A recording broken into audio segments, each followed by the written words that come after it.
to the Moon Griffon Show. This is Daniel Erspamer sitting in for Moon today. It's great to be with you on a hot and steamy Friday morning, but it's great because it's Friday. It's the beginning of the weekend. It's Juneteenth. A great thing to celebrate, the official final end of slavery in the United States. It's something I think we can all celebrate. That's a great thing. And of course, you know, we talk about celebration. I'll get to our first guest here in a minute. It's going to help us celebrate with some food in the great Louisiana way with our friends at Ragin' Cajun. But before we get into that, just a quick preview of the show today. Friends, it's going to be a great show. We've got Julie Emerson coming on here at the top of or in the next segment to really deep dive into her first legislative session from the perch of the fourth floor. Julie Emerson, of course, Governor Landry's chief of staff, Karen Crow native and longtime legislator and regular voice on the Moon Griffon Show. So we'll get into that and some great policy stuff. But first, for those of you who are in Baton Rouge, you heard some of this from our good friend Brian Haldane and Foodie Friday, and I love that, Brian, that'll be great. So we're gonna jump right back in to our friends at Ragin' Cajun. How you doing? Hey, Daniel, good, man. Thanks for having us on, and happy Juneteenth, happy Father's Day. Thank you. It's a great Father's Day weekend, and we've been eating chili dogs for breakfast. I don't know what you've been eating for breakfast, but we've been eating chili dogs for breakfast. Whatever I had was way less good. The smell when I walked in the building was excellent. It was just amazing. Thank you. Yeah, well, I'd love to take full credit for it, but it's super easy. We have our new Ragin' Cajun Championship chili. So, you know, summertime, Father's Day, what are we going to be doing? Most dads will probably be out on the grill, and you know, we're saying, hey, make some chili dogs, right? So, chili's super easy to make. You just add basically a little tomato sauce and water. I did use beer instead of water, so if you see people kind of falling down around here, it was light. I think it was light beer though. It wasn't. Well, I'm gonna go ahead and jump in because it is fantastic from start to finish. And yeah, I did get to do the full taste test, the full review, and everything. 10 out of 10 on the chili front because it's not an overpowering chili. It is definitely, when they talk about championship chili, if you want to add more spice to it on the back end, you could do that, but you're not going to want to take away from it either. Yeah. It is a easy cook. You could slow cook it. You can quick cook it. They went with the crock pot, which I highly recommend. They throw the hot dogs in with the chili. Also recommend that because when you got an all-beef hot dog and the beef chili, it's just soaking it up, right? And yes, I devoured a hot dog. I devoured some potato salad that has their jalapeno relish. And if you go to, it's AcadianKitchens.com. AcadianKitchens.com is the website. Use promo code TALK, and you're going to get 10% off and free shipping as well. You know, Ryan has been coming around with Moon for how long? You been running with Moon? Oh, how long are you willing to admit you've been running with Moon? Right. Do you want to claim it? Yeah, I remember the first lunch date with Moon. That was probably 5 years ago, if I had to guess. So knowing that you and Moon get to run together from time to time, I was like, you got to hang out with Daniel a little bit and let's get him fed. I had lunch with Moon. I walked out of there and I kind of instantly fell in love with Moon. I gotta be honest. No, we love Moon. We love his energy, and we work with Joe over in the station too in Lafayette. So. Well, one of the great things about getting to sit in, whether it's here or in Lafayette, there's almost always food. Yeah, there's always food around on a radio program. It's kind of strange, right? Yeah. And I got to say, Brian, chili dog breakfast of champions, my friend. That is, I got him right as he was eating. Take a bite. You timed that on purpose. I did. I know the beef council is a big sponsor, y'all. We use ground beef in the chili, all beef hot dogs, and then also, you know, we make a steak seasoning that's to die for. So if you're out, you know, this weekend, if you want to please Dad, hey, go buy him speaking from personal experience, buy him a ribeye or filet and throw some Ragin' Cajun sizzling steak seasoning on it and throw it on the grill. And I think I heard on the y'all talking earlier, gator seasoning even. We got a we do. We make a seasoning called chicken and gator, which is it's kind of zestier, a little bit lighter. It's got some herbs, some butter in it, but it's a great seasoning as well. Well, I passed a bunch of them on the on the side of the interstate coming up from New Orleans. Yeah, I'm hearing they're everywhere these days. Well, especially after a tropical storm. Yes. When you get some flooding in like South Lafourche or Terrebonne, they're going to come out of their normal habitat. They're going to get flooded out of their normal habitat, or their habitat expands, I guess you could say. They had a story. There was a story last week. The guy who started off in Metairie on I-10 hit the concrete barrier, blew out his tires, drove all the way to I-310, hops off of an elevated interstate into the swamp. State troopers catch up with him on airline, like you're walking towards Norco, which, everybody walks to Norco, right? It's a great song. Walking to Norco. They got a summer home in Destrehan. Even Frank He's walking along airline. He sees the cops. He jumps back in the water, and an alligator attacks him. Oh, God. Now, there is a website dedicated to automotive industry news called Jalopnik. They rewrote the story, except this time the alligator's the hero. If not for the alligator stalling the guy, getting in the way, if not for the alligator, this guy might have gotten away from the cops. So we need to get the police departments training alligators like the canine unit. Right. If you can have a canine unit, you can have an alligator unit. An alligator unit. That would be only in Louisiana. Only in Louisiana. Maybe Florida. Maybe, yeah. They wouldn't do it as good as we would. They just copycat us. Yeah, that's the exactly. It's a good thing I live in South Louisiana because I'm terrified of snakes and gators. Yeah. But that area where he jumped back in the water, that 61 through all the way out to Laplace? I do. When we're leaving New Orleans, as a family, when we're leaving New Orleans, we will skip the interstate and go that way because you're guaranteed to see 3 or 4 alligators every time. Absolutely. It's crazy. Well, I know they had some crazy flooding over in Kenner out by the airport. So we have a warehouse there that we ship the website stuff out of, and it was shut down yesterday because they couldn't even get to it. So that's wild. Yeah, I saw some of the videos of that flooding. Brian knows exactly where we live over uptown, and thankfully, usually we flood if it sprinkles. Yeah, but we actually got to avoid the worst parts of it. I don't know if you want me to divulge just how closely I know. He may have gotten married across the street. I don't know. Oh wow, you guys go way back. Well, you didn't get married at my house. No, I didn't get married at your house. Near. We'll just say near. Do we need to hear more about that? No, not on the air. Okay. Not statewide on There's the got air. to be videos or photos. I think we need to redirect the focus back to Raging Cajun now. We got way too far afield. This is fun. I like this. I talk about products all the time. This is much more fun. We should stick around. We'll just do the whole 3 hours together. It'd be great. But yeah, it's been a great run here. We've basically, this company's out of Lafayette. I call it like a 40-year-old startup, right? So love it. The original founder started back in the 80s. The Raging Cajun brand was actually started by an ex-Major League Baseball pitcher, a guy named Ray Fontenot. Huh. Went out, pitched for the Cubs, the Yankees, came back, started this brand, and the founder of our company bought it from him. But so it's been around forever, but it hasn't been around like it is now, really until the last 3 years. Relaunched it, rebranded, started picking up, grocery stores. We got Frank on board. Frank's our grocery go-get salesperson, and he gets us into places like Mathern's, and we got a lot of great customers. A lot of people have been very supportive of the brand, Moon included. So it's been kind of fun. You're literally launching a food company, and we've got 25 people, that work at our plant in Lafayette that are relying on us, to get out and sell stuff so they can come in and have a job, and it's a little stressful at times, but it's been a lot of fun. We love a local job creator, a local business. Absolutely. And folks listening, remember, you can buy this not just for yourself and for this weekend at the store, but this is a great gift for dad or granddad around the country. You give that website again. Yeah, it's acadiankitchens.com, but we really want people to go out and pick it up from their local grocery stores. So everyone from Mathern's, the local stores carry it to some of the chains as well. So.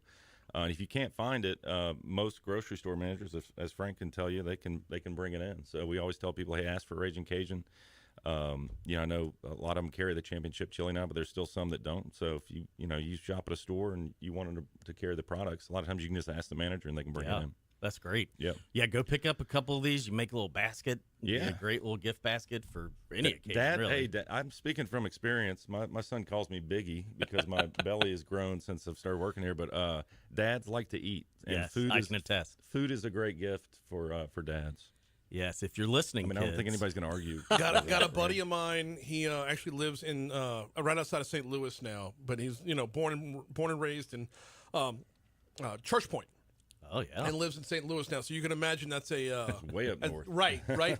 But the beans soup that y'all have, 10 bean soup. Yep. Last time he was in, I stocked him up on that. Yeah. And he's like, yeah, it's like a taste of home every time. Keep you warm in the wintertime up there. That's amazing. Yeah. And back to Louisiana thing. So we actually sell product all over the country. Texas over to California, up and down the West Coast, East Coast, but it's all made here, right? And there's actually there's a certified Cajun logo that we have on our products. It comes from the state of Louisiana, And so it's really the only. I think we're the only state that has a program like that. Yeah. And they're very supportive. They'll put you in touch with different, marketing opportunities. But basically, the more we sell, really anywhere, it's all being made here. So it's kind of more jobs here. So it's fun, right? love it. Certified Cajun products can only come from Louisiana. Some of us would say South Louisiana, but it's the whole state. We'll let our friends in Shreveport in on the fun too. All right, thank you so much for coming in. The Thanks, smells Daniel. are amazing. I see Frito pie, everything else. Raging Cajun products right here, Louisiana Company. Appreciate it, Daniel. Nice meeting you. Nice. Happy Father's Day. Same to you. All right, folks, we got to take a break. We'll be right back with Julie Emerson. All right. Good. That was great. Yeah, appreciate Thank it, you. man. Nice meeting you. Pleasure. I'm gonna go get that box, Brian.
Welcome back to the Moon Griffon Show. This is Daniel Erspamer sitting in for Moon again on this Friday morning. Always great to be here, and I always threaten I'm not leaving. I'm gonna just take Moon's slot permanently if he keeps going fishing. I gotta sit in. All right. Well, we have. I'm hungry now for the rest of the day. I'm just. This is gonna be great. With our friends from Ragin' Cajun. But speaking of some Ragin' Cajuns, we have a great guest for the next couple of segments, and that is the Chief of Staff to Governor Jeff Landry, Julie Emerson. Julie, a frequent voice on the Moon Griffon Show. How are you this morning? I'm good, Daniel. Good morning, and go Cajuns. Yeah, that's right. I love it. All right. Well, Julie, it's been an interesting year. Of course, I think most of Moon's listeners know this, but just for some background, of course, Julie served several terms in the legislature, most recently chairing the Ways and Means, the taxing committee for the House of Representatives here in Louisiana, and was tapped. Let's call it the Tax Reform Committee. Oh, that's a better one. I like it. Well, at least with you in that seat, I think Representative Chairman Bacala's in the same vein. So we'll keep with that. I like it. Of course, the governor tapped you earlier this year to be his new chief of staff. Let me just start. Is there? Just throw you a little bit of a curveball, but is there anything you're surprised at? When you took the job, obviously right before session, lots going on.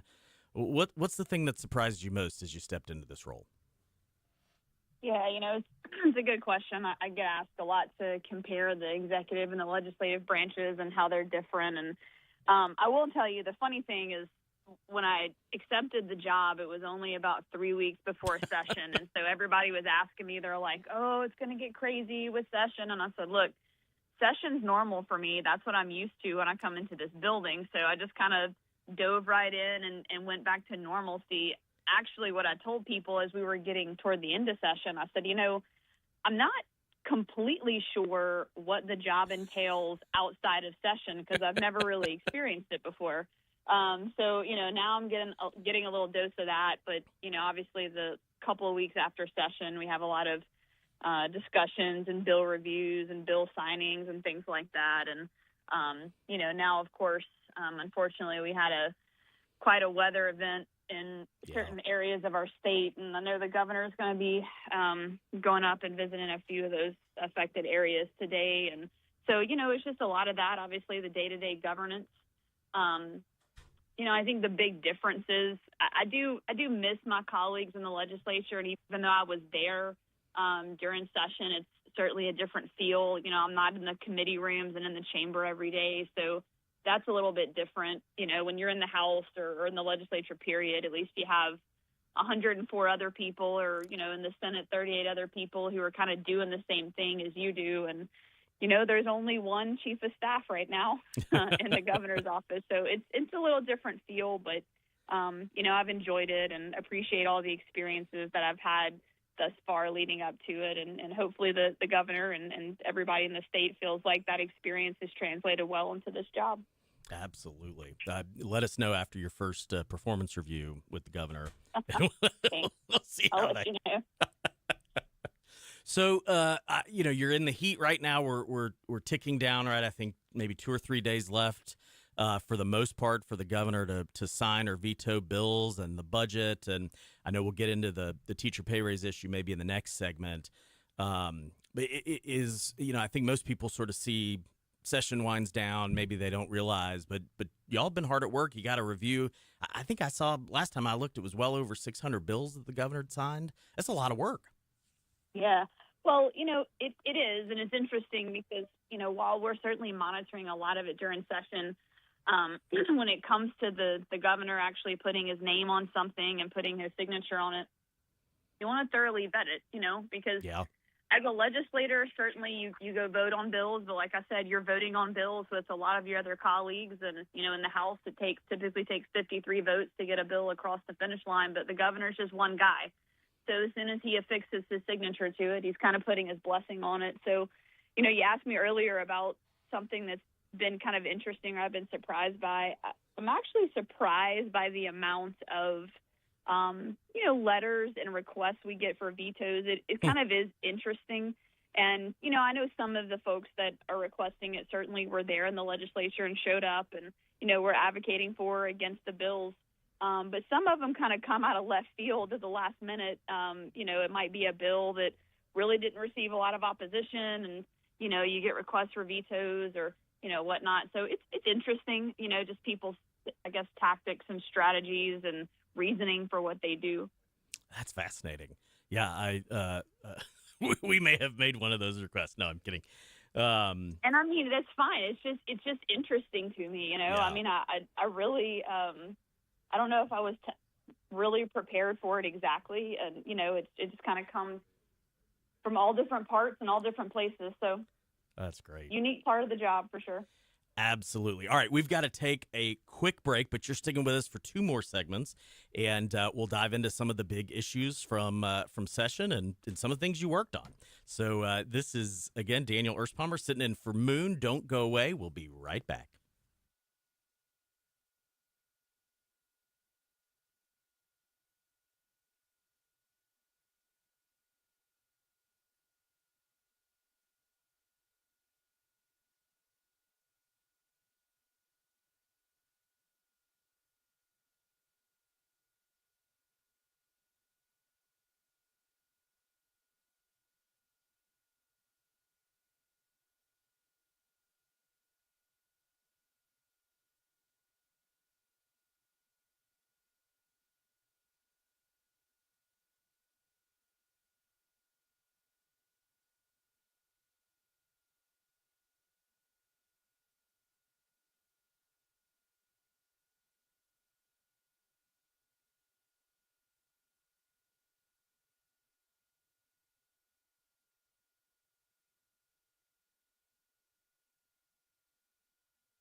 Welcome back to the Moon Griffon Show. Daniel Erspamer here, sitting in for Moon, and joined again by Governor Landry's Chief of Staff, Julie Emerson. So, Julie, I want to dive into some of the hot issues in this legislative session. And, I know an issue near and dear to your heart and an issue you championed quite a bit in the legislature was education policy, education freedom and choice. Let's maybe start with the bad news. By the end of the budget process, LA Gator, the state's ESA program, didn't end up with the funding the governor had requested. What are you tracking on that? What's your perspective? How are you looking at that? Well, look, I think that, as you know, we're about to kind of enter an exercise of doing a deep dive into education funding in general. With this task force that both the Speaker and the Senate President and certainly the Governor supported, but the two of them authored and pushed through. And so, I think that will be an interesting, give us an interesting perspective, just sort of in education funding in general. And, I think there's a lot of questions anytime that the legislature says they're going to do a deep dive into something. Obviously, a lot of fear goes across people. But, I think it could certainly end up meaning more money in the classroom and making sure that, in what you're talking about, that parents have the ultimate choice in where they send their kids to school and how they're educated. And so, because look, the goal here, and, it is a little bit challenging because you're talking about a whole bunch of adults in a room. Yeah. But the thing you have to remember the most is that we're trying to find the best way to educate our kids. And that's what has to be the number one thought whenever you're talking about anything involving education, especially the funding for it. Yeah. I think a lot of times we get sidetracked on some of that, but at the end of the day, our goal and our mission and our priority has to be what is the best way to educate a child. No question about it. And of course, the Gator program, a major initiative and priority of the governor coming out of the election past 2 years ago. Of course, the debates over how do we get those dollars and those options into the hands of parents? But just to sort of set the record straight, has anything changed with the governor's commitment to LA Gator and education freedom over the last 2 years? Yeah, absolutely nothing's changed. If anything, I would say his commitment is even stronger. I think he certainly recognizes that, again, every child learns a little bit differently. And I think thankfully, and you've been a big part of this, Daniel, as well, but I think thankfully in the education movement these days and everything from non-public schools to public schools are recognizing, and even homeschooling, just recognizing that the education for students just looks a lot different than it used to. Yeah. I was recently down in St. Charles Parish, and I just want to highlight their satellite center, unbelievable workforce training situation that's going on there, and really a model for the rest of the state. If you haven't been down there to see that center, you should. It's phenomenal, the hands-on approach that these kids can take to education. And so, and that's run by the public school system in St. Charles Parish. Obviously, on the non-public side, you certainly have schools that, cater to certain students' needs and abilities and just all kinds of different things. And so I think the cool thing is you really do have a buffet of choices when it comes to educating your child now. Yeah. And we want to make sure that those dollars follow that student wherever the parent decides to put them into school. And so I think, the governor's commitment to educational choice is certainly still very, very strong. And we'd like to find a way to work with the legislature to make sure that we can put more money toward that program. There's a lot of kids in that program that really rely on that. Students who are born into, a lower income situation who really rely on that funding to meet their educational needs. Yeah, no question about it. And certainly, I know you know well the disappointment from the kids and families who were qualified for that this year, of course, who will be left out, as the budget reached the end of that process. But, I think it's still going to be. I mean, there's probably never a year in which education won't be a major topic, or at least I hope not, of the state legislature, of the governor. Let's pivot. Yeah, I mean, it's certainly a main function of government spending as Yeah, well, and that's right. it's what a lot of our spending goes toward. Obviously, is healthcare and education. So it'll always be a big topic.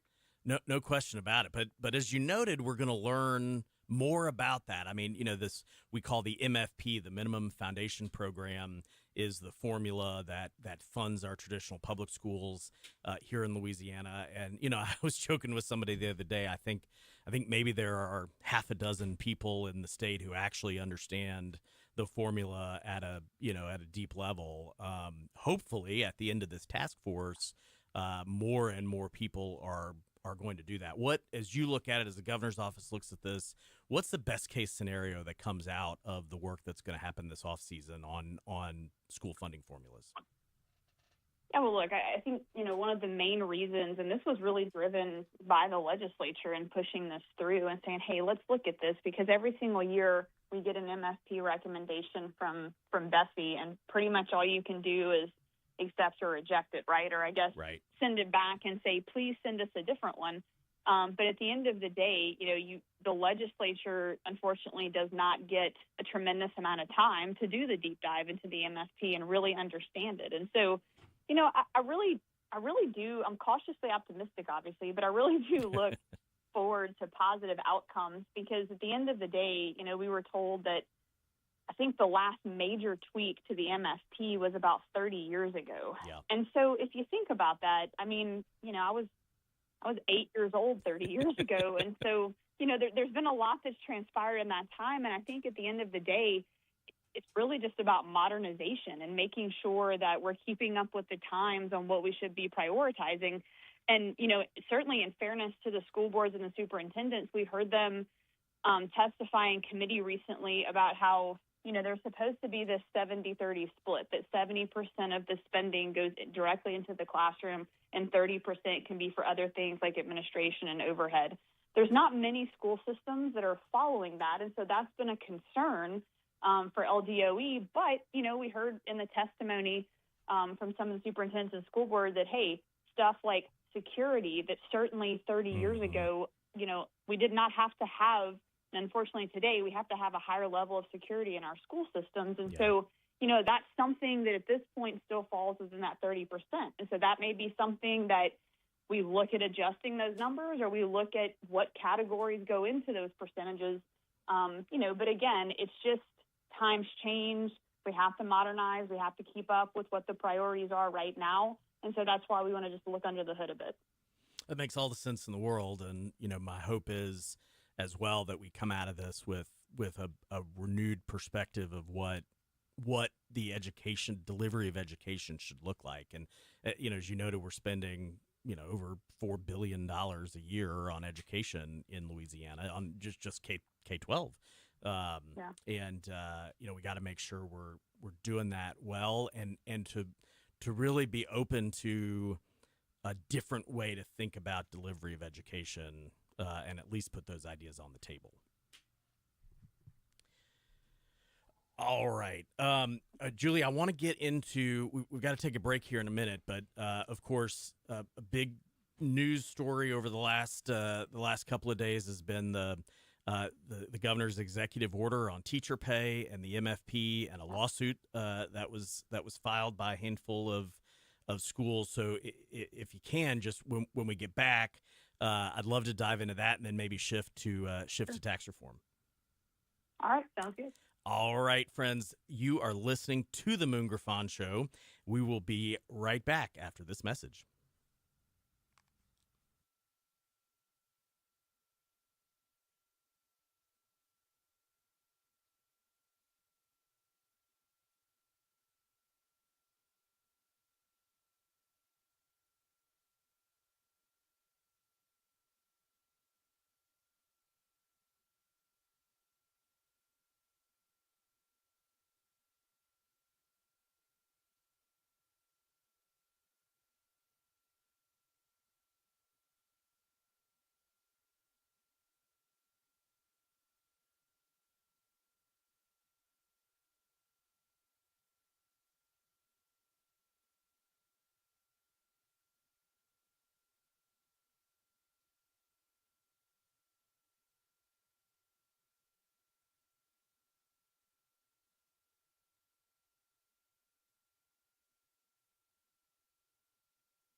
Welcome back to the Moon Griffon Show. Daniel Erspamer here, sitting in for Moon, and we're going to continue our conversation with Governor Landry's Chief of Staff, Julie Emerson. So right at the end of the last segment, Julie, I sort of set this up. Can you address the governor's executive order and certainly a lot of debate and chatter around the state and a lawsuit filed? Yeah. Give us the latest on that if you can.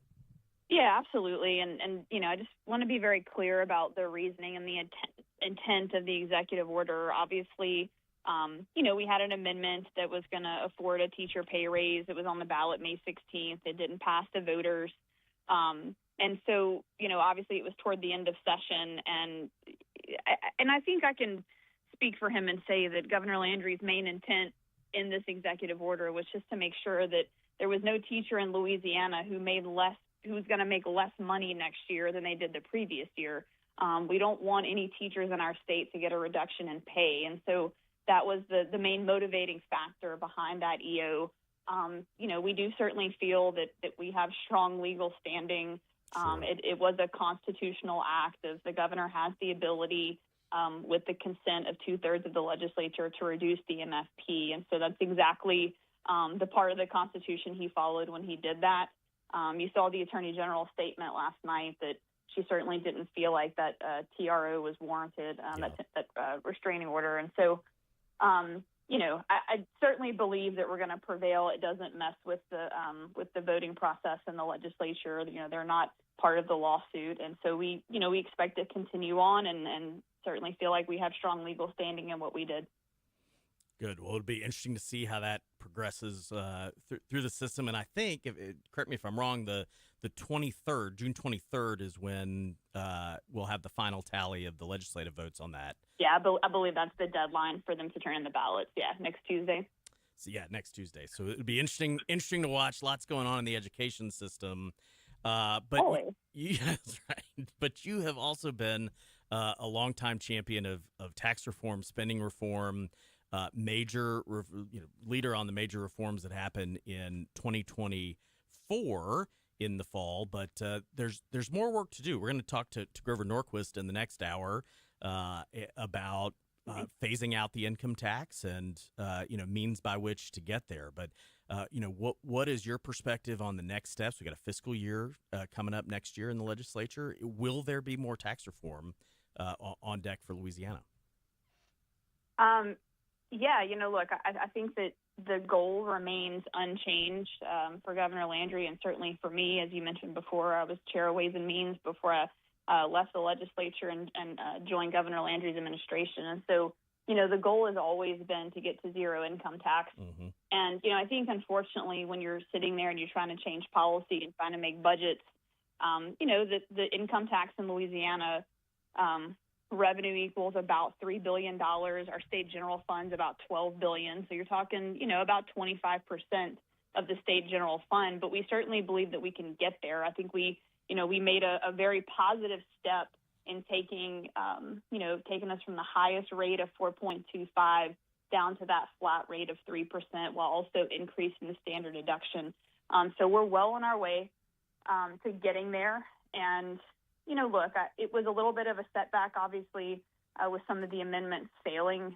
Yeah. We were trying to free up a little bit more money so we could continue to reduce that rate. Obviously, we have a lot of constitutionally dedicated funds. And, I know that you guys were a part of this as well, but, certainly not trying to cry over spilled milk. But, we are trying to make good, fiscally sound decisions in the state. And that's what a lot of those amendments were about. I think there was, unfortunately, it's a little complicated. It got a little bit confusing, and I think there were some folks out there who put some information out that wasn't entirely true. But I don't think they had ill intent. I think that they were just, possibly misunderstanding what was going on. But anytime that you have some savings accounts that aren't yielding very much interest, and you have these debt services, especially due to our retirement systems that are racking up interest rates at a much higher pace. You want to take that money, you want to pay down that debt. And so, but we're going to continue fighting for it. We're going to continue to try to get those debts down. And then obviously work on, creating a fairer tax system so that we continue continuously lower that income tax rate. But look, I think the greatest thing about all of this is we finally put our state in a good fiscal position to attract business and investment. Yeah. And that's truly what's going to help us get to zero income tax, is creating higher paying jobs, creating more commerce in our state. So, I mean, frankly, you don't want to increase your sales tax rate, but you want to increase your collections by having more people pay into it, because you're creating more commerce and more a greater economy for your state. And so that's really how we get there. You're already seeing it. We've already had over $100 billion in investment in our state after we made a lot of the reforms that we did in 2024. So I think the outcome is really great. I think that, hopefully next year as we go into a fiscal session, we'll be able to reduce that income tax rate even more. Absolutely. And, I think, our tax reform and Mississippi happened, at similar times. And, of course, they got a lot of press for a dedicated phase out to zero. Arguably, the reforms that you led in the legislature were better in terms of actually structural reforms.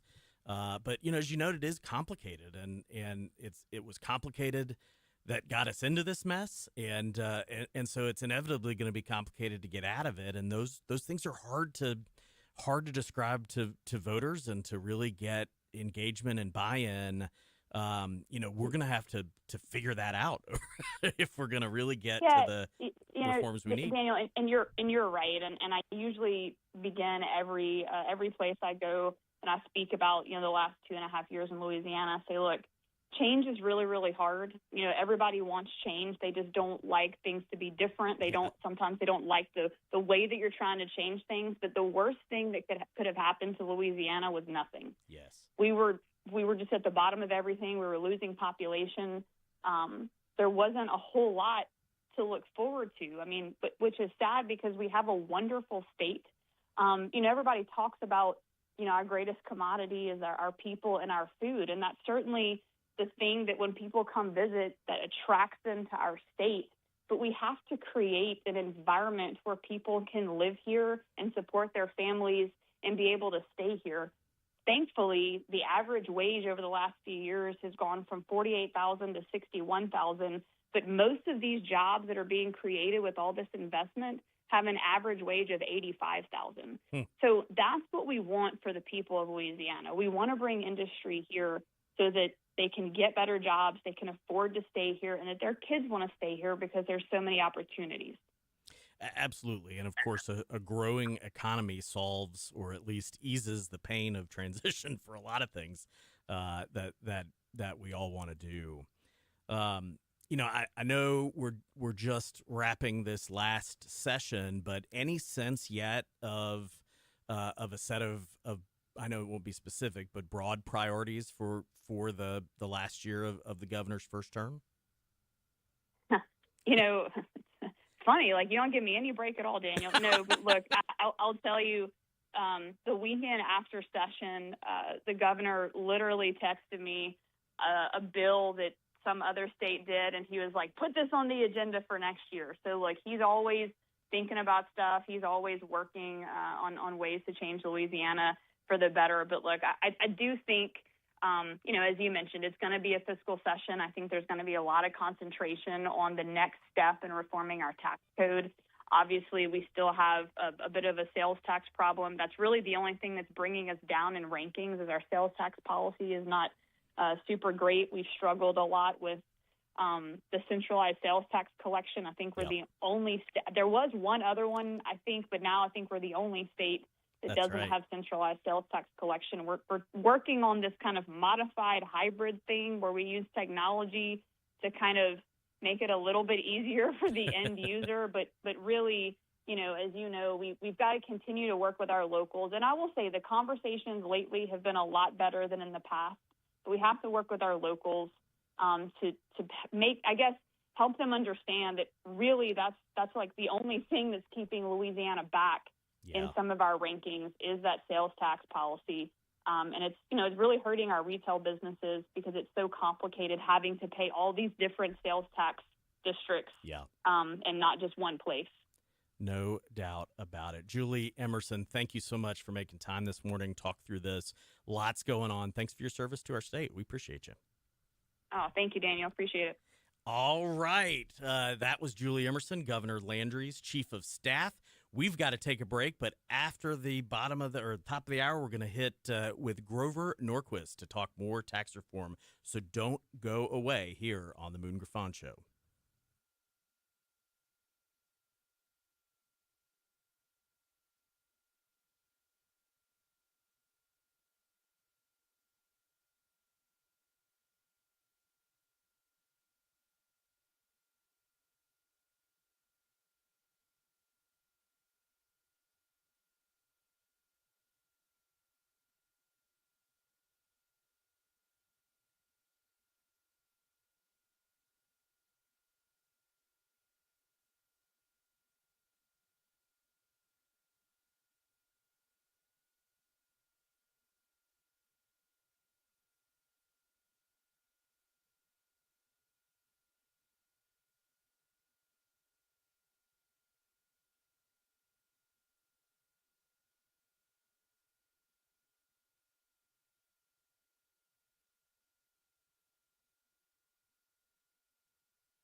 Welcome back to the Moon Griffon Show. We are in hour 2. Great conversation with Julie Emerson, the governor's chief of staff, about this past legislative session and looking ahead, perhaps.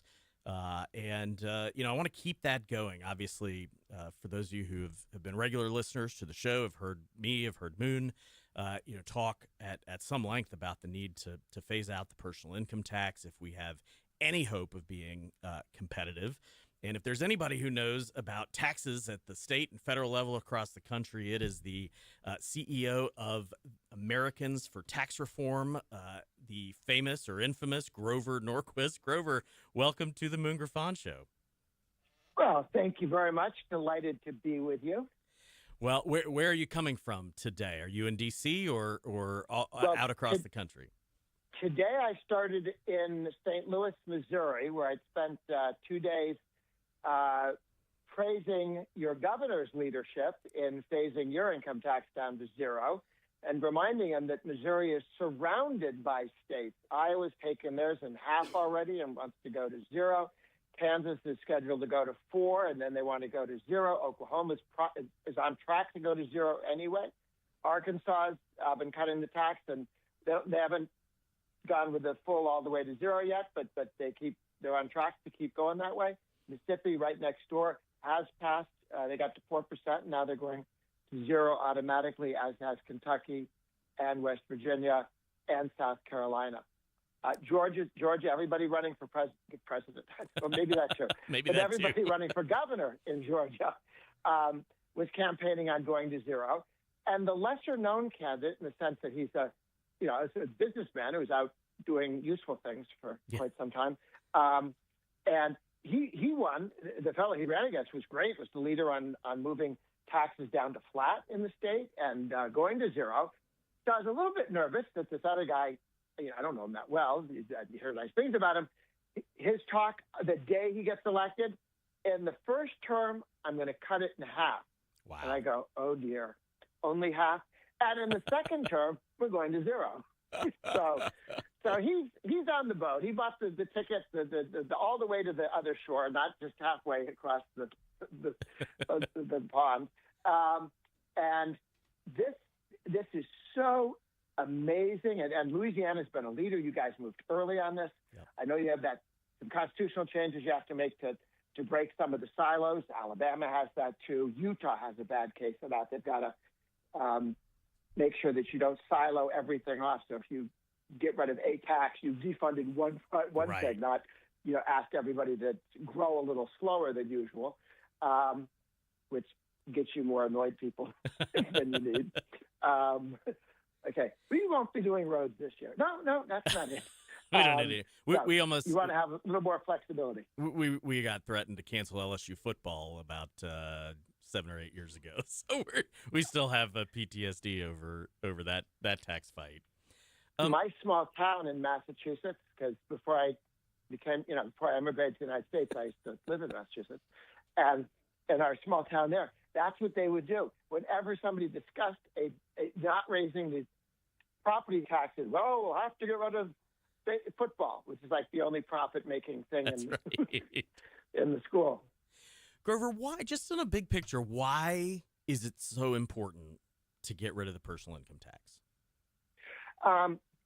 There are several reasons. The first is that when you take that to 0, you signal to every business, things don't come back from 0.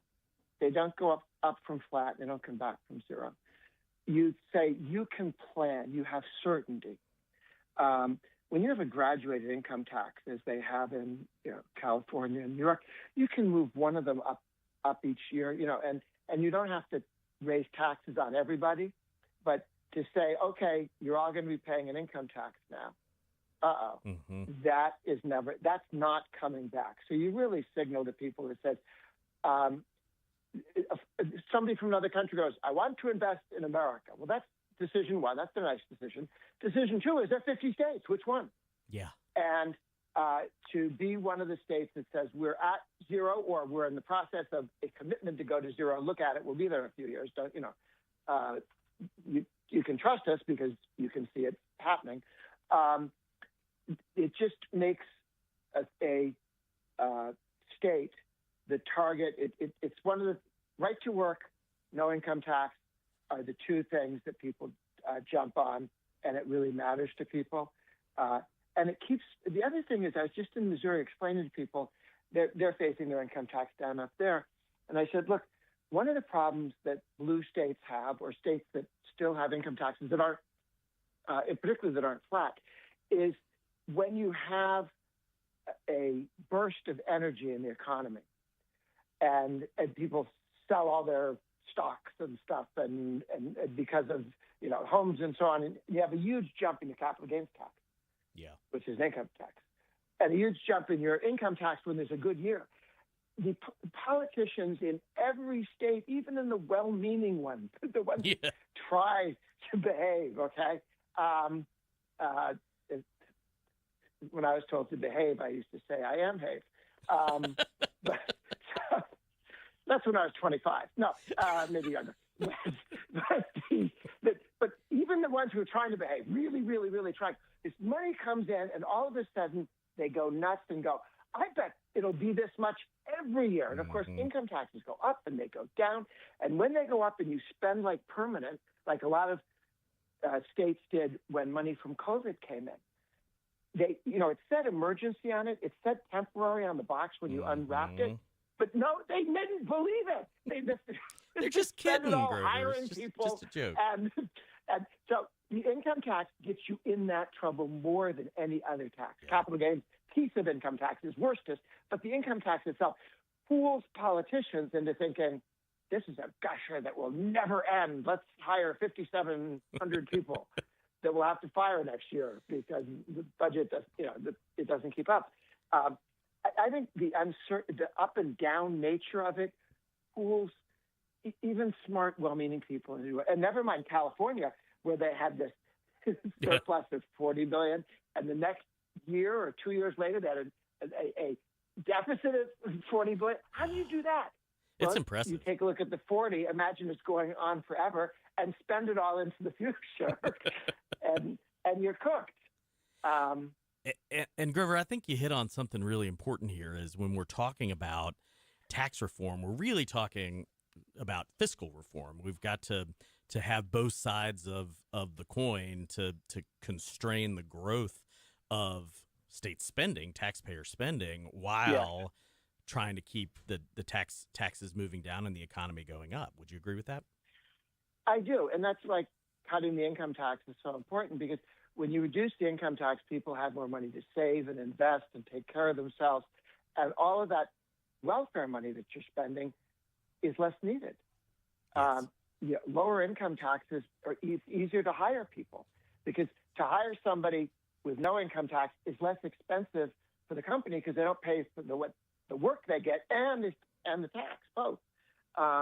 So it makes hiring somebody from a no income tax state less expensive than the same person making the same take home pay in another state.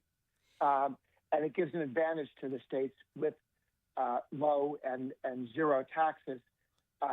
I think because the history, there's a wonderful book I was reading mimicking Adam Smith's the book on how the economy works.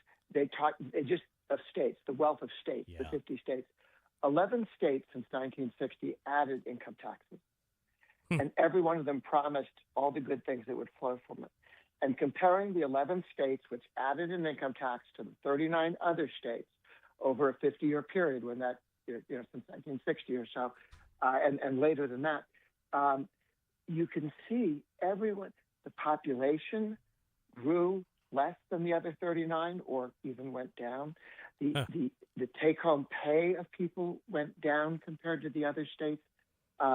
It just, on every level, the crime didn't go down. They promised, if we had money, we'd do something about crime. No, they don't. If we had money, we'd be smarter. No, it doesn't work. And everything they promised was a fib. And not in one state where you had a lousy governor. In 11 states, some with pretty good governors from time to time. And it literally made things worse. If you can imagine but all this lovely money. Yeah, but you stole it from somebody, and that changes their behavior. And a whole bunch of them not only leave, but don't come. Right. And the problem for California is they have that wealth tax they're talking about.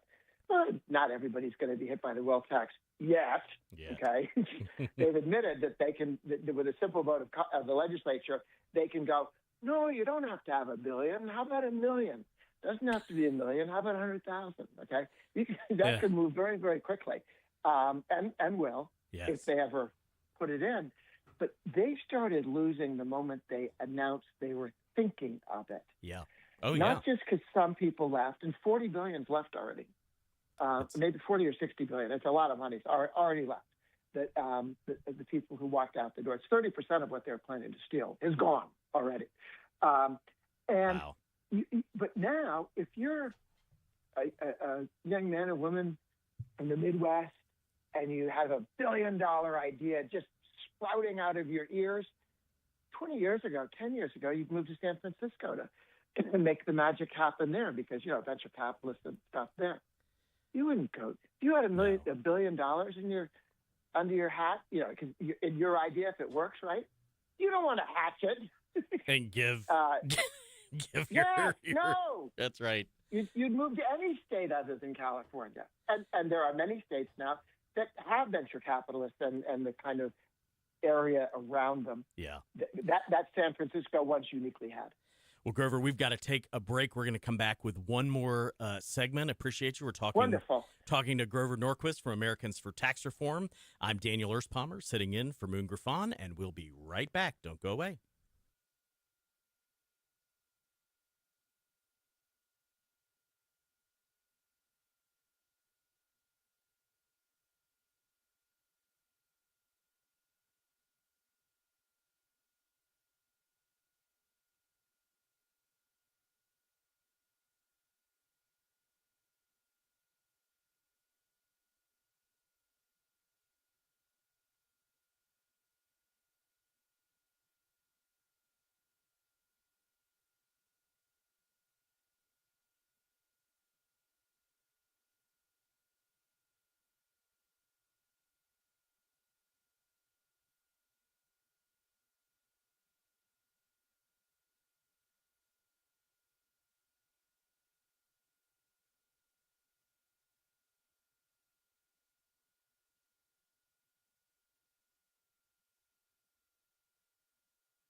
Welcome back to the Moon Griffon Show. Daniel Erspamer here, sitting in for Moon, and we are joined by Americans for Tax Reform President Grover Norquist. Grover, we just have a few more minutes here, but before we get back into some of the policy questions, can you tell listeners who may not know a little bit about Americans for Tax Reform and why you founded it?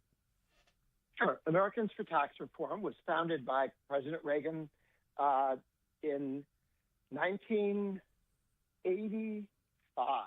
And our job was, and they asked me to run it.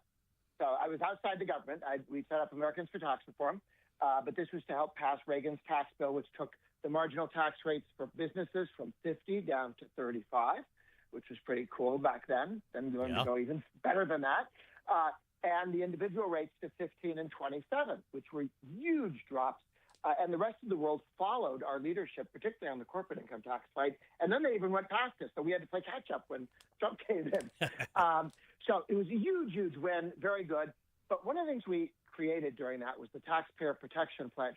Because people worried if you went into tax reform, when they went into the smoke-filled room and they came out and they said quickly, "We've got one. It's really good. Don't look under, don't look under the little balls that we've got hiding here." And so we said, okay, 100 people, we got a pledge which simply says, I'll never raise taxes. We're not going to raise rates. We're not going to broaden the base. No tax increase. I'll never vote for one. So that when we came to a deal, one, it couldn't be a tax increase and it wouldn't turn into a tax increase in the future. 100 congressmen, all Republicans, 20 senators and a president all signed that pledge. And then that was very helpful. We would have never gotten the bill passed the way we wanted to. They'd have tried to sneak a tax increase in there. Remember that Democrats had the House. That's right. You know, couldn't just do what you wanted. So what then happened was it was so powerful in the '86 election. People I took the pledge. Look at me. I'm cool. And the Democrat Congressional Committee sued me. They said, "You're broken the law." I said, "What are you talking about?" And they said, "You've endorsed candidates." I said, "No, I'm 501c4. I do issues. I didn't endorse." You said that person won't raise the pledge. Well, I mean, he said he won't. Yeah. And I said, "But that's not an endorsement." And they said, "Everybody knows that's the right answer," says the Democrat lawyer. Could you tell the rest of the Democrats that? Because then, I could retire. There you go. If you could make that sale. And it went to the point where Bush took the pledge and wouldn't have won the presidency or the nomination without it, but then broke it because all the smartest people in the world told him it was okay to lie to the American people. Thank you very much, staff. And he lost the presidency. I mean, the guy won the Cold War, kicked Iraq out of Kuwait, and all he's remembered for is he raised taxes. Right. It's not a nice thing to do to your boss or to yourself. But then in 1994, 2 years later, 96% of all the Republicans, House and Senate, all took the pledge. Wow. And since 94, no Republicans voted for a tax increase. No tax increases passed if the Republicans had the House or the Senate. And whereas before 94, for 62 years, the Republicans only won Congress twice, once under Truman, once under Eisenhower. That was a long time ago. Okay? Yeah. 62 years, Republicans won Congress twice. Since they became the party that would never raise your taxes and they put it in writing, okay, Republicans have won 18 years, both House and Senate, Congress, and Democrats 6 years, 18-6, 3-1 Republican. We used to be irrelevant. We had a one-party state up until 1994. Republican president could veto things, but as soon as you walked out the door, they passed what they wanted to. So 94 on, the Republican Party said, we're not raising taxes. 2/3 of Republican governors have made that commitment. It's what distinguishes the two-party now more than any other. I mean, there are a couple of Democrats who won't steal your guns somewhere, but there are no Democrats who won't raise your taxes. Yeah, and I think that's, we've got just a minute left here, but one of the things that's so important in the tax debate is to remind people this is popular. Not only is eliminating the income tax, lowering taxes, constraining the growth of government an important and good and right thing to do, but voters by and large reward you for it. It's important. There are 2 states where Republican legislatures voted regularly for tax increases in recent history. One is Virginia and one was Colorado, and they've both gone blue. Okay, in those states where the Republicans have said we're never raising taxes, they've gotten deeper and deeper red. That's Ohio, which used to be a swing state. Florida used to be a swing state. These are very serious shifts, and the D's don't know what to do. So for those elected officials listening out there, this is what your voters want. You're going to be rewarded. All right. Wonderful. As always, my friend Grover Norquist, thanks so much for making time to join us today. Okay, well, you're my hero. I'm a big fan of your work in Louisiana. Thank you, Grover. I appreciate that. All right. We have more to come. My good friend and the leader of our Louisiana Works going to talk about workforce right after this break. Don't go away on the Moon Griffon Show.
Welcome back to the Moon Griffon Show here on Juneteenth, Friday, June 19th. It's hot and steamy out there, and joining us here in the air conditioning, so it's not hot and steamy, is the Secretary of Louisiana Works, Susie Showen. Susie, welcome to the Moon Griffon Show. Thank you very much, Daniel. Glad to be here. Well, workforce is maybe the defining issue of this. Certainly of this period of time for Louisiana as we begin to see some economic growth and business comes. And the big question is, will Louisiana have the workforce to serve those needs? So can you start an overview of some of the big things that have happened in the last couple of years to address those issues? I would be more than happy to. And Daniel and I have known each other for a long time, and he knows I will talk anybody's ear off at any opportunity about workforce. So really glad to be here and talk about that. When I came into this role, I came from the community colleges, but I had worked with LED for more than 10 years. Mm-hmm. In a workforce role. And so I really understood the connection between economic development and workforce development. And that was really the perspective that I came in with. So there were really three main priorities coming in. The first was to reframe the organization around the employer demand. Oh, I think we're having some audio issues. We're back here with... We got it. All right. Susie Showen, take it back away. Okay. All right. So, yes, we need to reframe the agency around the needs of employers. If you don't know what the employers need, you're not going to get the outcomes. The second was, and this was something you and I had worked on before I ever came into this job, was the one-door vision of incorporating social services into the pathway to self-sufficiency for our people in the benefits system, increasing labor force participation, and then finally getting our education systems aligned with the needs of the economy. So those have been the goals, and we've had some incredible, I think, legislative wins to get us there, and also just some opportunities that we hadn't anticipated at the federal level to loosen up the handcuffs, right? Amazing stuff.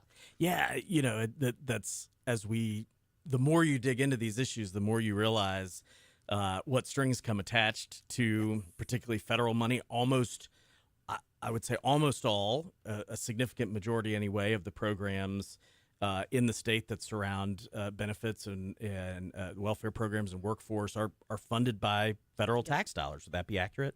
It is, yes. And so One Door obviously passed last year, unanimous support from across the legislature, the governor champion as well, of course. Opportunities, especially now to address fraud and other issues at the same time. These are really driving people out toward work and opportunity, and you've continued that this year with some bills that maybe they feel a little in the weeds for most people, but explain why single state area and some of the bills that passed this year were so important to really implementing that vision.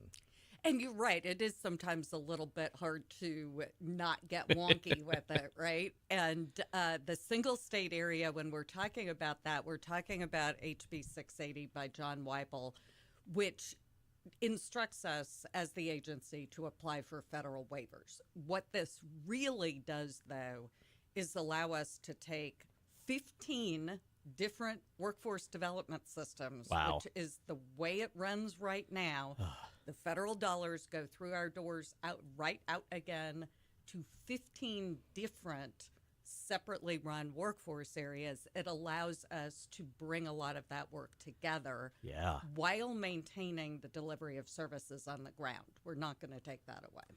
That is amazing. And you and I have talked about this before, but the more we all dug into these issues, the more you realize just how complicated, just how disconnected, particularly the safety net issues, the safety net programs, and then they weren't connecting at all previously to the workforce program. So the very people we are trying to help bounce back and those safety nets be a real safety net. Instead, they end up being a temporary safety net.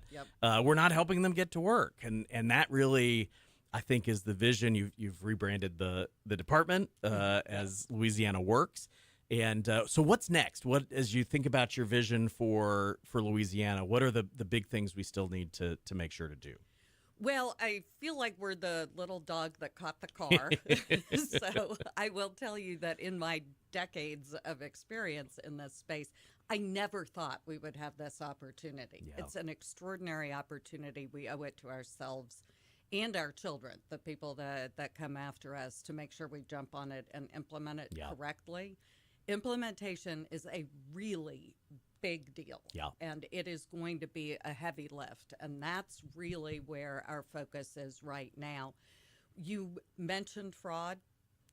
There's a great deal that we are working on right now in terms of fraud prevention. And I think in the next legislative session, we're going to bring some things around that, focused on that. But really what we're focused on right now with the policies that we're talking about is preventing waste. There's a lot of layers of bureaucracy that don't have to exist. And so getting rid of that is going to mean more of the dollars go to the people. That is so important, that we, it just, and really everyone ought to agree with that. Left, right, middle. Absolutely. The dollars are there. They shouldn't be going to bureaucracy and overhead. To the extent there are dollars there, they ought to be going to help people. That's exactly right. And I think people often, when we talk about fraud, waste, and abuse, right, people really sort of mentally hone in on the bad actors, the people doing it on purpose. The problem with bureaucratic systems is they perpetuate the system, and the waste becomes sort of part of the system in ways that's really hard to root out without dramatic change. So that's what we're doing. That's great. And really has been a hallmark of the administrative part, anyway, of the Landry administration. Absolutely. with as he likes to say, la doge, and really getting at efficiencies in government that aren't affecting program delivery that people have come to count on. That's exactly right. And actually, you saw me texting as I walked in the room, and I was talking with Angel Davis, our Inspector General, and sharing ideas about how we can improve some fraud prevention measures that we've got in place. So I want to say I appreciate her support and the support of the governor and his administration in making sure that we are making radical changes. Right. And not just like little baby steps. We are really going the distance. Absolutely. I mean, I think, we think about One Door really is maybe the most ambitious reorganization of state government since Foster, maybe. I think that's fair. And by One Door including the changes in HB 680 to centralize the workforce system. It is an extraordinary change, and it is absolutely a national level attention getter. Yeah. And we're just we're fielding a lot of calls. The Department of Labor has expressed a lot of excitement around the direction that we're going in. And I want to also say how grateful I am to them at the federal level for working so hard to, release the hounds here. Are you telling me Louisiana is actually leading on an issue, not just falling behind? That's right. Yes, we absolutely are. Oh, and man. It's not just us. I mean, we really are at a moment in Louisiana right now where we've got an extraordinary amount, obviously, of economic development success. We've got improvements in the education system. We're seeing improvements in crime. And I will say the work that we're doing to put people to work and get them into economic stability, that's going to reduce crime and improve education outcomes as well. Love it when a plan comes together. Yes. All right. Susie Shallen, Secretary of Louisiana Works. If someone wants to learn more about the programs, the opportunities, where do they go to learn more about Louisiana Works? laworks.net is our website. People will notice some pretty dramatic changes to our website. It's taken a long time. One of my first priorities was a website redesign when I came into this job. People who have been to our website know what I'm talking about, but they will start to see some big changes, which will make things more easy to navigate and really highlight some of the good things we have going on. Excellent. Well, thank you so much for your time today, for your leadership on all of this. It really is just a tremendous positive to our state and the people in it. So thanks for all of that. Thanks to you, Daniel. All right, we've got to take a break. We're going to keep talking economic development, some AI, data center, and energy topics coming up after this break. You're listening to the Moon Griffon Show. Don't go away.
Welcome back to the Moon Griffon Show. Daniel Erspamer sitting in for Moon and talking about workforce and taxes. And now, a big topic, a lot of debate going on around data centers and energy and how we really power these. And joining us is the Director of State Government Affairs for the Abundance Institute, a wonderful organization, Bryce Chenault. Bryce, welcome to the Moon Griffon Show.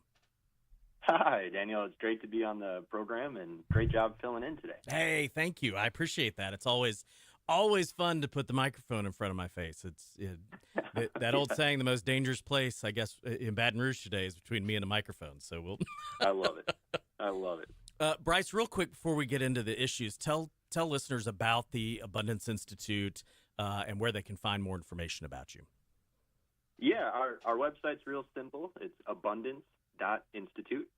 Look us up. Feel free to look it over. In a nutshell, we are optimists about tech, and we have a mindset of build what works in energy policy. So we're a nonprofit think tank. We work on public policy issues, and we think increased and improved technology and access to that technology and energy is going to be a net benefit to you and I. Agree entirely. And, one of these issues that you've covered and done such a great job, and as a hot topic here in Louisiana and no doubt in other states, is the creation of these data centers. And you have a relatively new tool focused on this. Tell us about it. Yeah, certainly. So folks are more than welcome to look this up, though if they're listening to you in the car, I recommend that they park first before they do so.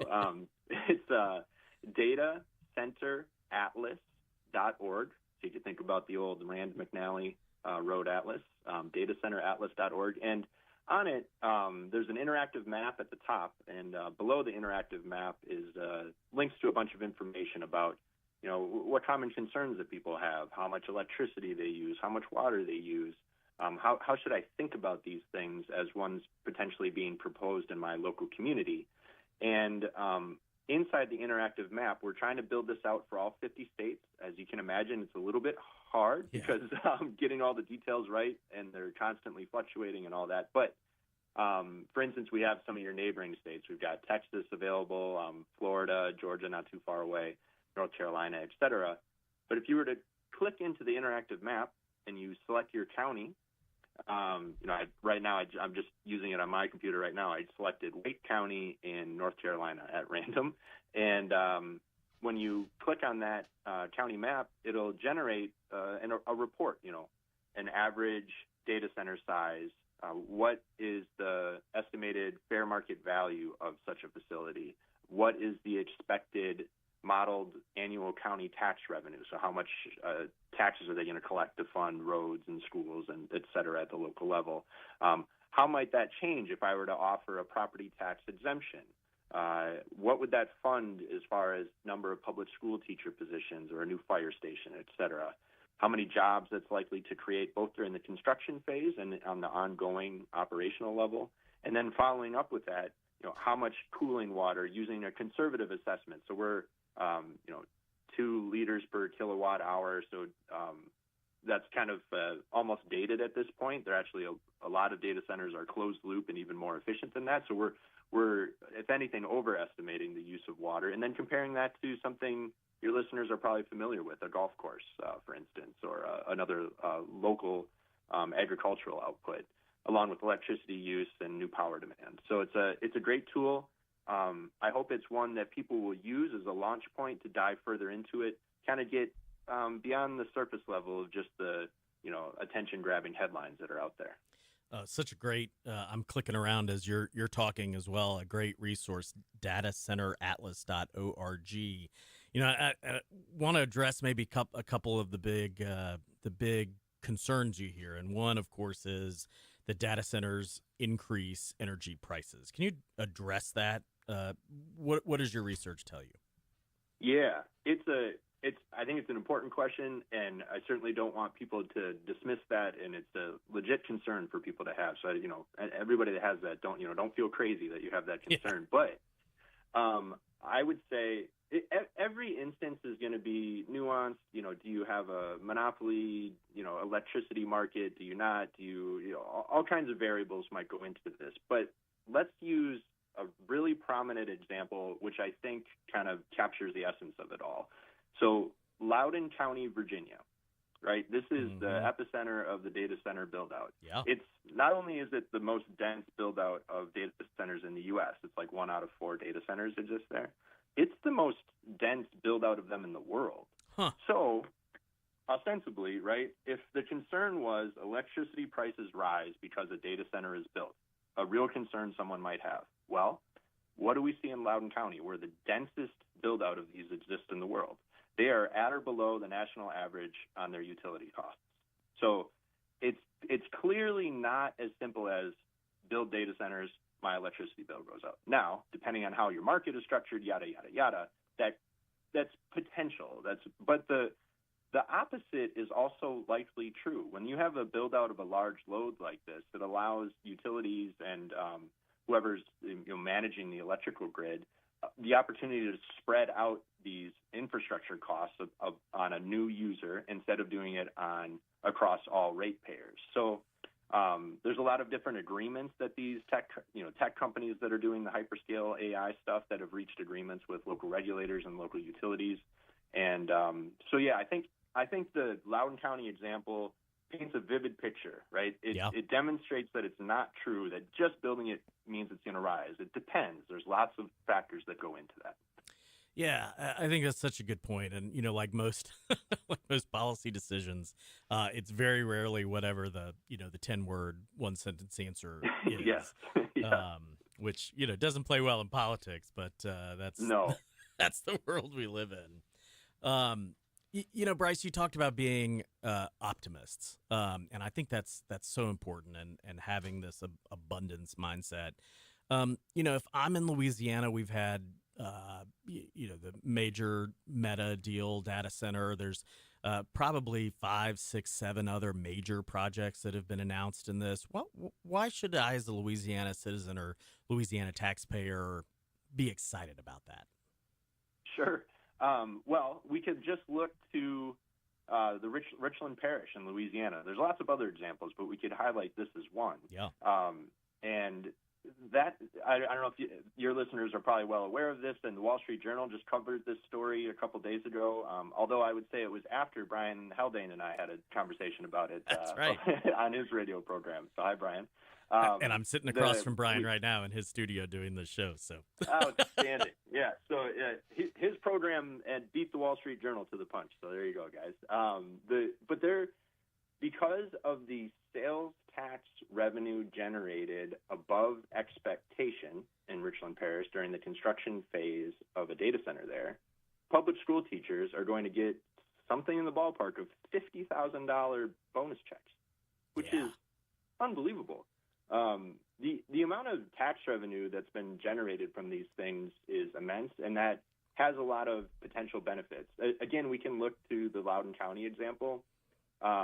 It's something that data centers use something in the ballpark of 3% of the land in Loudoun County, which, is that a good thing or a bad thing? I don't know. That you could have that discussion, but it simultaneously generates, it's somewhere in the ballpark of it's over a third. I think it's around closer to half. I think it's around 45% of the county's annual revenue budget.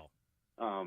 Property taxes are likely like 25% less than neighboring districts. So there's lots of potential upside on the tax side, on the job generation side. And the Meta announced this big program where they're going to do a lot of workforce training and development. And it's clear that there's a long-term commitment from these companies. They clearly see this as more of a flash in the pan moment. This is something that's going to build. Yeah. Okay. That is, I love optimists. I always think of myself as a happy warrior, or at least try to be, even if I get cranky sometime. But so the Abundance Institute, Bryce Chenault, or as we would say, Chenou. Thanks for joining us today. Appreciate you, buddy. Thank you, Daniel. All right. We got to take a break, but we'll be right back on the Moon Griffon Show. Don't go away.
Welcome back to the Moon Griffon Show. I'm Daniel Erspamer, sitting in for Moon as we head into hour 3. Thanks for sticking with us. We've had some big topics today, and we're going to have another one. We talked a little bit earlier to Julie Emerson about the Gator program and school choice. Julie reiterated the governor's commitment to education freedom and having dollars follow the child, even after some disappointments in the legislature. And so to talk some more about that and also to look at what's happening all over the country, I'm joined by Nathan Sanders from Ed Choice. Nathan, welcome back to the Moon Griffon Show.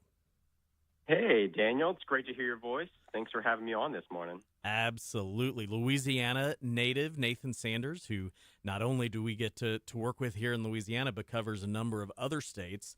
Let's start with, I know you've been on, Robert's been on, others, but tell listeners, what is Ed Choice and what do you work on?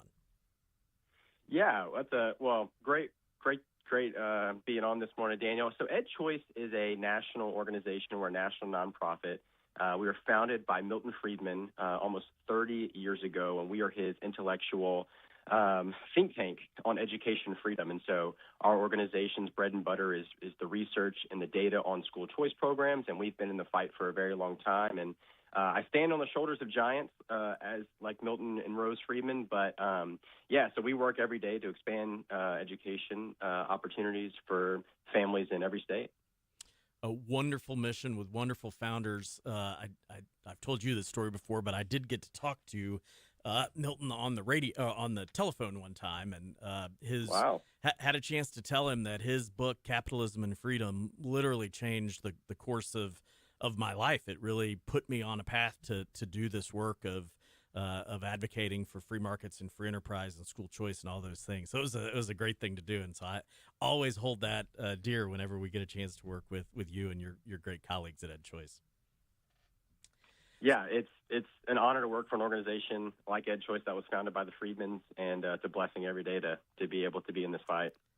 I love it. Well, let's talk about that fight. So maybe All let's start with here in Louisiana. A lot of us, you, me, certainly Moon and others had long been fighting for dollars to follow the child. So in 2024 rather, the legislature passed the LA Gator program. Bring us up to speed. What has happened since?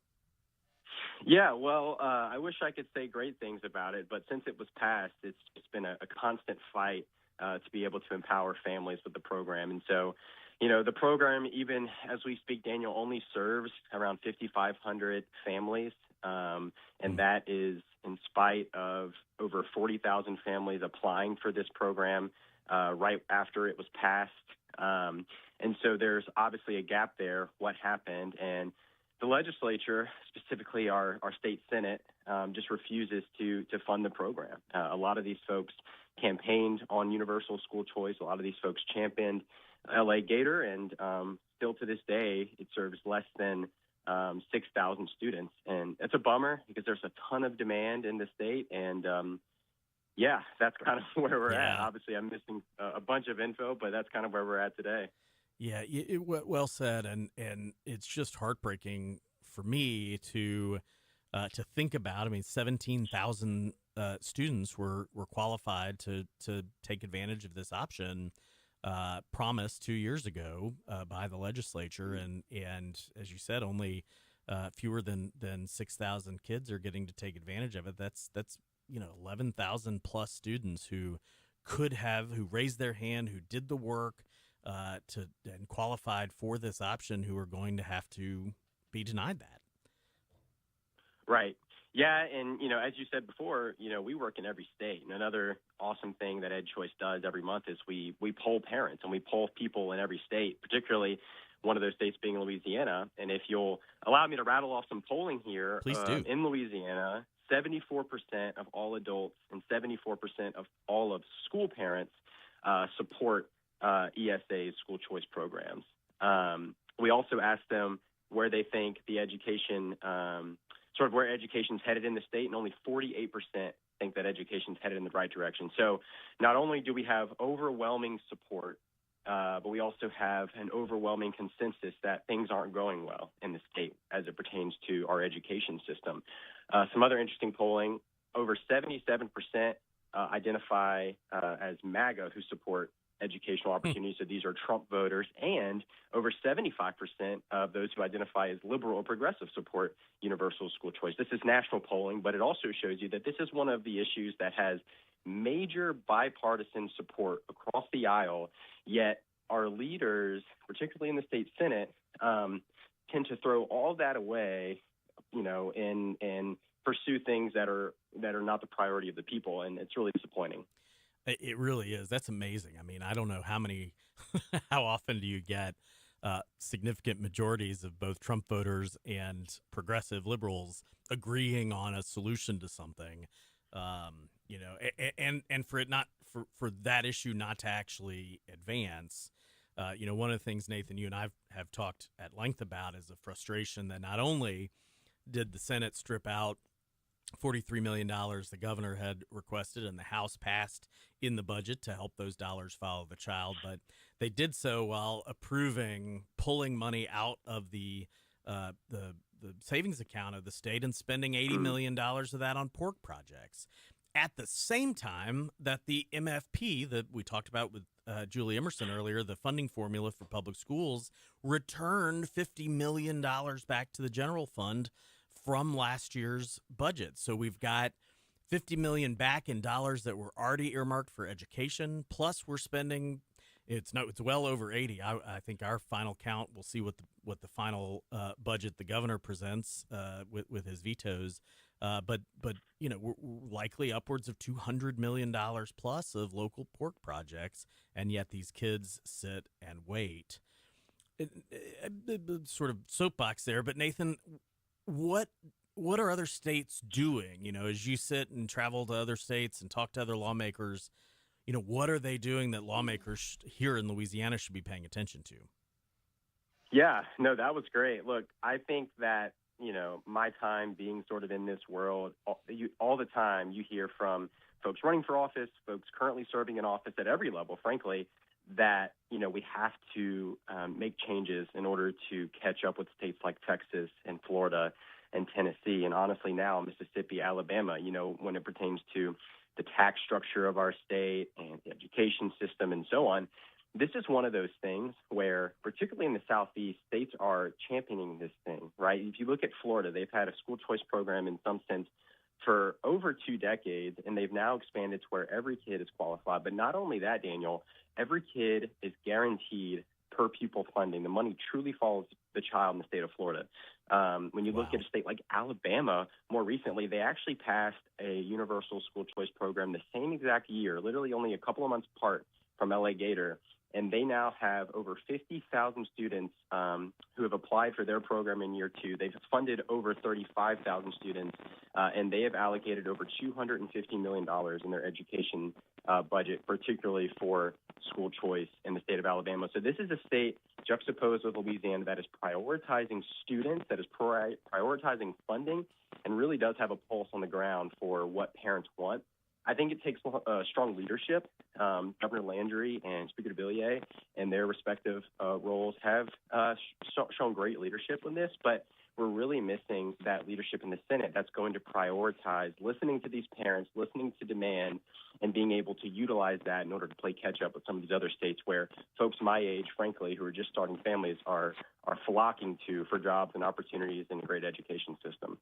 It's really just depressing and striking contrast. I mean, I think about this sometimes in the competition of the SEC, right? We've got Arkansas driving forward on education choice, Oklahoma, Texas, certainly Alabama. Mississippi's not there yet. They've had some of the same challenges we have. Florida, as you mentioned, imagine this was SEC football. If we were this far behind those other states, there would have been a change and people would be outraged. And That's right. I hope they are now.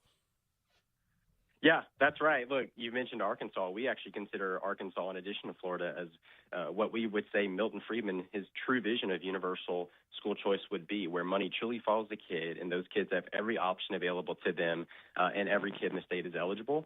There are some states doing great stuff like Alabama who don't quite meet that criteria, but they're playing catch up. But look, on paper, Louisiana, eventually every kid will be eligible with all the options. That funding piece, though, where the money truly follows the kid, is what we're missing. And I think that any lawmaker, particularly in the Senate, who tells you that it's not a priority of their constituents or it's not something that they've really heard a lot about, I think the polling shows otherwise, and I don't think that dog hunts. Yeah, not only does the polling show it, certainly as I travel around the state, I know you do too, I hear it all the time. And it's instructive too. Certainly social media is not always real life, but to scroll through some of the community pages and some of the communities around education, there's a lot of anger around the lack of funding for this. And I do think senators are going to hear it as they start to ask for people's votes, next year in 2027.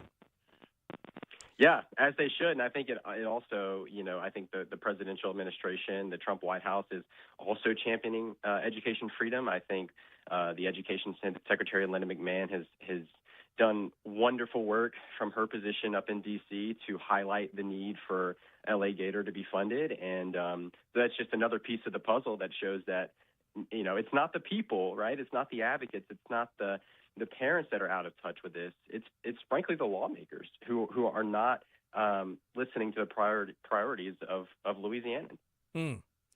All right, we're going to talk more about this when we get back. We do have to take a quick break. We are talking with Nathan Sanders from EdChoice, and you are listening to the Moon Griffon Show. We will be right back. Don't go anywhere.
Welcome back to the Moon Griffon Show on Friday, June 19th, Juneteenth. A lot of folks on holiday today celebrating a worthy thing, the official final end of the scourge of slavery in our country. So always good to be talking about freedom and opportunity on those days. And there's nowhere else that there's the biggest fight for freedom and opportunity as education. And we're talking to Nathan Sanders from EdChoice about the frustration here in Louisiana of LA Gator, particularly with the state Senate, and some of the real bright spots around the country where we are just getting passed by. So Nathan, would ask you to use your crystal ball here. What happens, over the next year or two here in Louisiana, and how can folks who are listening, help affect that outcome toward what we all want? Yeah, well, look, I definitely think parents are paying attention, right? If polling of support for this program is any indicator, parents are paying attention and they're keeping notes, and God willing, they'll talk about it and post about it and tell their family and friends. I think, I pray that the senators in our state Senate start to realize this is a priority for parents and priority for their constituents and folks in their communities. I guess my advice would be to any parent, any advocate listening is get to know your lawmaker, get to know those providers in your community of education, and just work together to make sure that your voice is heard and that your local state senator and your local state rep know you really well and they know what you care about. And I think that's the most powerful tool we have. Well said, my friend. Let's go back a little bit if we can to the debate. We just hear regularly, well, we can't afford it. Where's the money going to come from? And I guess the question I have is all these other states that are fully engaged and expanding this program, and maybe especially Florida and Arkansas, they seem to be able to quote unquote afford it. Is it about affordability or is it about priorities? I think it's about priorities. I think when you look, we have a publication, Daniel, just a quick plug here, called the 1-2-3s. And what this publication, it's one of our flagship publications. It shows all the academic empirical studies on school choice programs for the last 30 years. And it's really insightful. I encourage everyone listening to go and read it if you're a nerd like Daniel and I. But it shows not only that with school choice programs, parents are satisfied. It shows that students who utilize these programs are more academically advanced. It shows that students even left behind, and I don't use the term left behind in a negative way, but students who stay in the public system in some of these states that have robust school choice actually end up doing better. But it also shows that state budgets are leaner for it. And because when the money truly follows the child, that money it doesn't belong to a certain school. It doesn't belong to a certain district, right? It belongs to that family. That's what state lawmakers are putting in the budget for these students. And so when that money follows the child, you're not spending more. And in many cases, depending on the type of student, you're actually saving when it comes to state budgets. And so it's fiscally responsible. Other states have shown that this is tremendously fiscally responsible, like Florida, like Arkansas. And so, yeah, I don't think there's any doubt that this is better for state budgets as well. I think it's such an important point that gets lost in the weeds is the one you just made. This is fiscally responsible as we're trying to streamline and manage the growth of the budget. Opponents of this have really cast LA Gator as growing the budget. And the way the Louisiana legislative budget process works, which is a little wonky, it does, on first glance, you can see why people make that argument.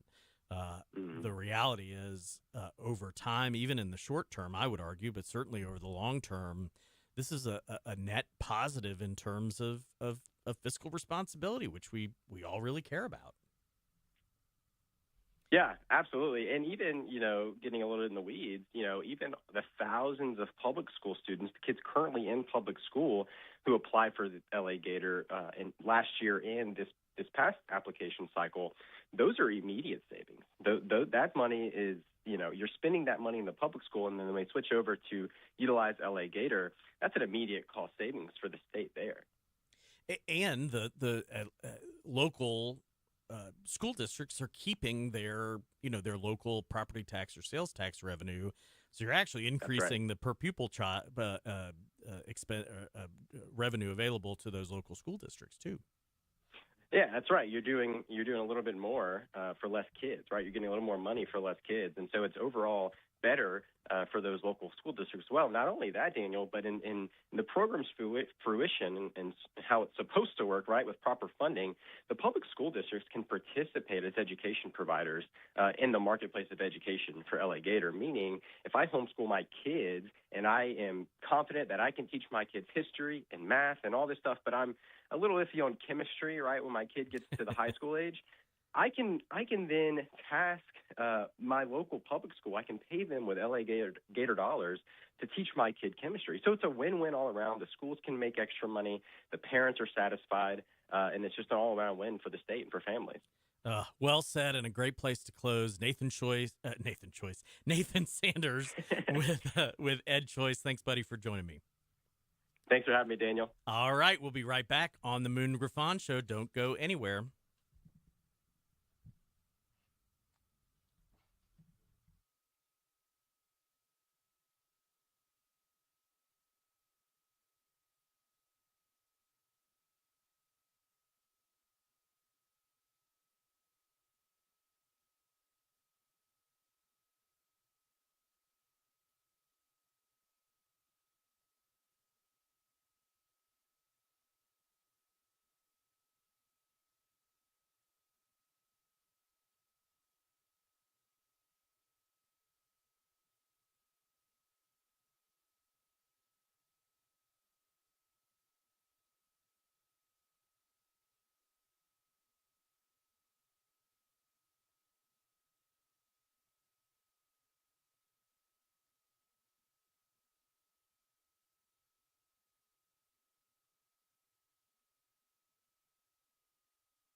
Welcome back to the Moon Griffon Show. We are trucking toward the end here. We've covered a lot of ground, no doubt about it. But want to take a look at what's going on in Louisiana right now, maybe from a slightly different perspective. And so really excited to welcome to the show Nolan McKendry, reporter with the Center Square, Louisiana. Nolan, welcome back to the Moon Griffon Show. Hello. Thanks for having me, Dan. I'm so glad you're here. First, let's start. Tell everybody about the Center Square and where they can read your excellent coverage of the state, of the State House, lots of different things. Tell us about the Center Square. Sure. So we're a website, thecentersquare.com. We're what's known as a newswire, which means that we have our website, but then other news outlets can take our writings and our articles and post them on their own websites. Absolutely. And, my guess is y'all have, listeners have probably read some of your pieces, may not even have realized in their local paper, their local news coverage. And you and there's one other reporter, is that right, in Louisiana? There is one other reporter in Louisiana. He is in Shreveport. We also have a new editor in Shreveport, and then we have a energy reporter who somewhat, in part, covers Louisiana, and he also covers just the country in general. He's based in, I think, Orange Beach, Alabama. Oh, not a bad place to be based. Oh, that's great. So these are y'all are local. You're here on the ground. Nolan, yeah. It's been an interesting legislative session. A couple of topics maybe we can get to today, but let's start with the budget. The governor has, I think, until Monday, Sunday or Monday, to issue any vetoes or sign the budget. What are you observing as you covered that process through the session? Just sort of love to hear this from the reporter's view. Well, the governor and the legislative leaders have made fiscal responsibility, I suppose, central to the state's commitments. So it is true, as Governor Landry likes to point out, that the operating budget remains largely flat from last year, and that the state under that budget is not spending more. Of course, that's not the only budget that the legislature funds. There's a budget that funds the actual day-to-day expenses of the legislature. There's a budget that funds courts, and spending under those budgets has increased at least slightly. There's also a budget that funds construction across the state. That budget has increased since 2022 about $1 billion. Wow.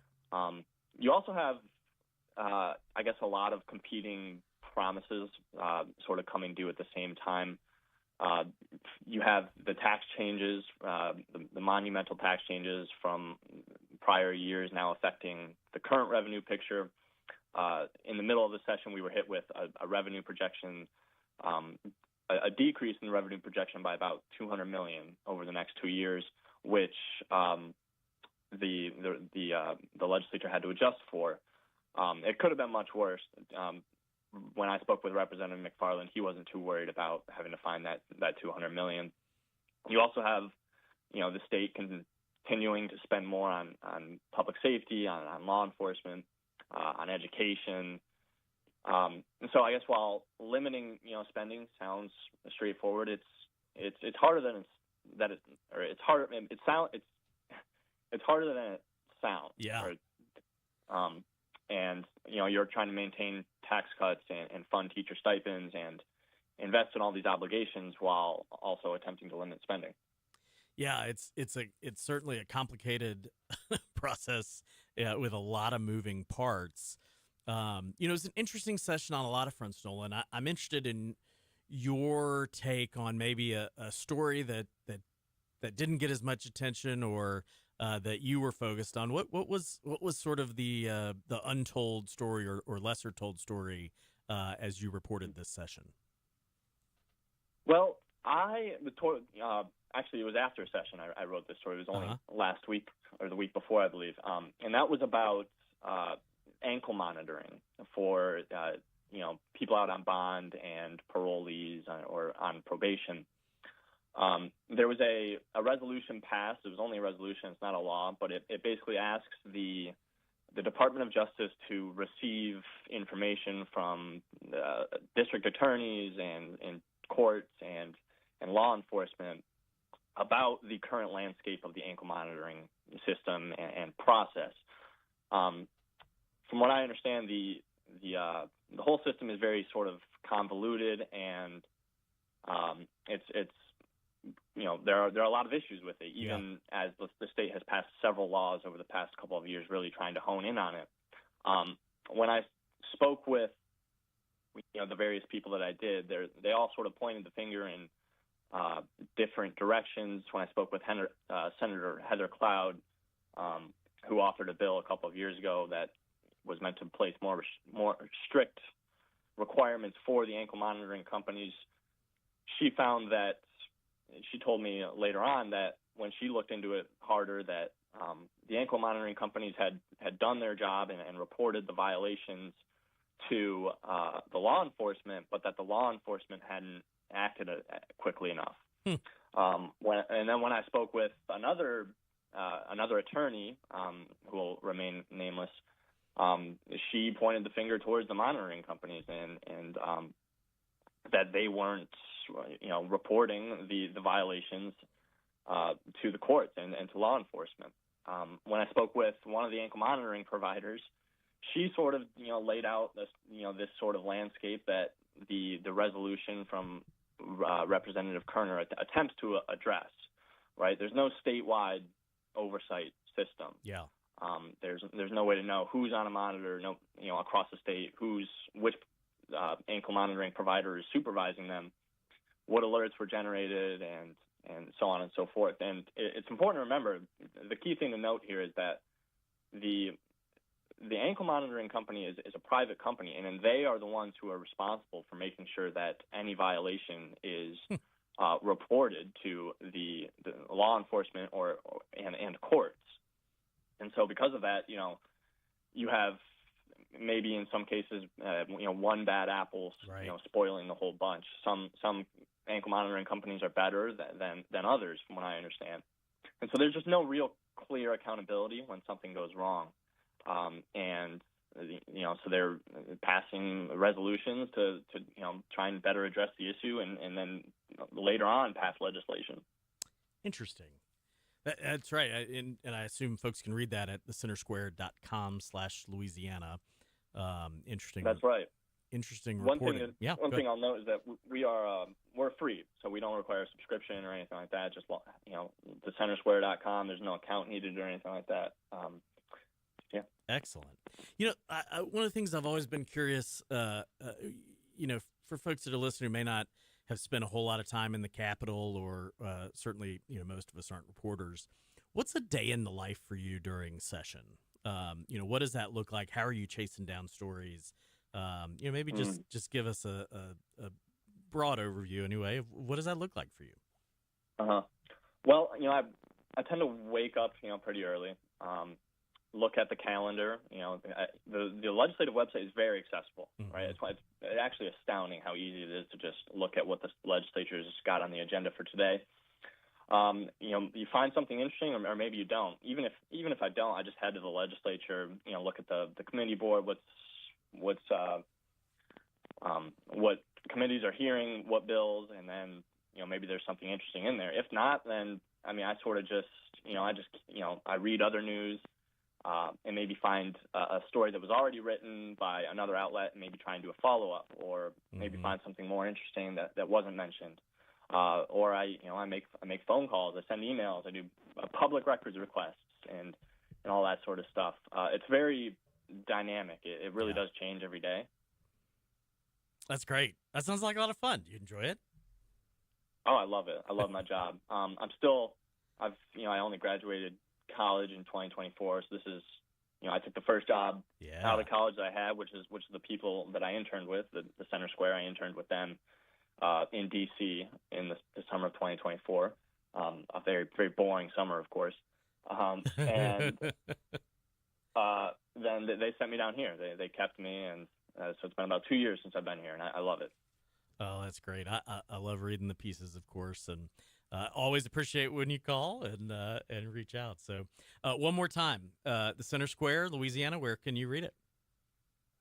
TheCenterSquare.com. We also, like I said, partner with local outlets. The New Orleans City Business posts a lot of our stuff. The Hayride posts a lot of our stuff, and other local outlets that you'll occasionally see.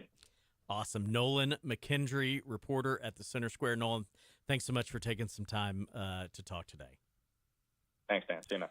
All right. We are closing in on the end of our time together, but don't go away. We have more to talk about right after this break on the Moon Griffon Show.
Welcome back to the Moon Griffon Show. Once again, Daniel Erspamer here, sitting in for Moon, and we're getting here to the end. And I usually use this time and want to today to really sort of just talk about some of the challenges and opportunities. And if you've listened before, of course, you've heard me say Louisiana has absolutely all of the things it needs to be successful, to be a place of opportunity and prosperity and jobs and growth, and maintain our amazing culture. 5 of the top 15 ports in the country, the most active natural gas sector, the most oil refineries per capita of any state in the country, the mouth of the Mississippi River. There is just no reason we should not be the most opportunity-friendly, prosperous state in the country. We should be driving American energy dominance.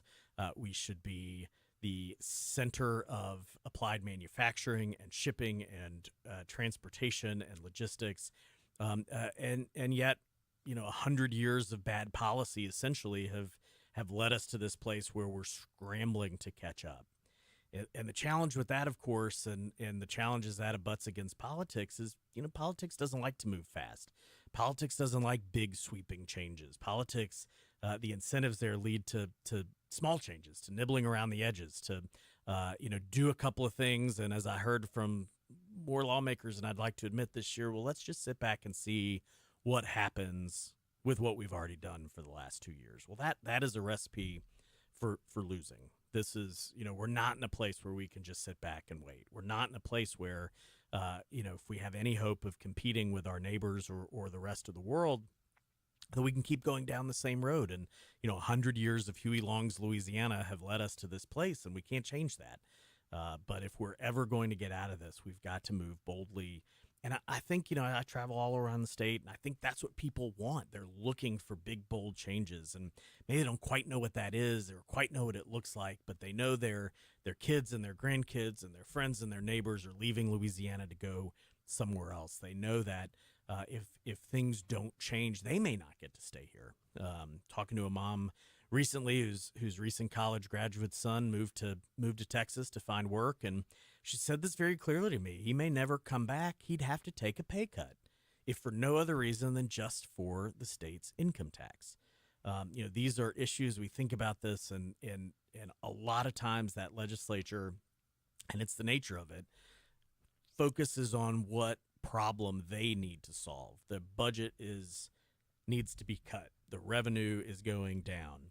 Well, that's the wrong problem to solve. Of course, you've got to eventually get there, but the problem the legislature should be, in my opinion, focused on solving is how do we solve the problems of the people of our state? How do we solve the problem of the individual who can't find a job, or the mom whose son has moved to Texas or Tennessee or Florida, the young child who is in a school that doesn't fit them, that we just know is opportunity elsewhere, but we've trapped them in that school because they can't afford anything else.